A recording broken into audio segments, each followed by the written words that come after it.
ಅಂಟಿಯನ್ನು ಎಲ್ಲಿ ಮುತ್ತು ಕೊಟ್ಟಾಗ ಸುಖ ಸಿಗುತ್ತೆ?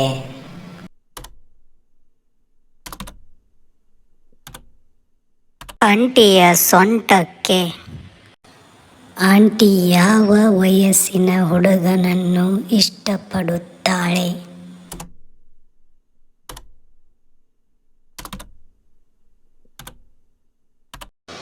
ಹರಿಯ ವಯಸ್ಸಿನ ಹುಡುಗ. ಆಂಟಿಯನ್ನು ಯಾವ ರೀತಿಯಲ್ಲಿ ನೋಡಬೇಕು?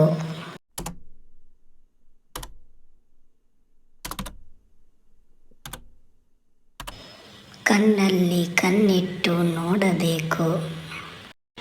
ಈ ವಿಡಿಯೋ ಇಲ್ಲಿಗೆ ಮುಕ್ತಾಯಗೊಳ್ಳುತ್ತದೆ. ಲೈಕ್ ಮಾಡಿ, ಶೇರ್ ಮಾಡಿ, ಕಮೆಂಟ್ ಮಾಡಿ. ನೆಕ್ಸ್ಟ್ ವಿಡಿಯೋಗಳಿಗಾಗಿ ಕಾಯಿರಿ.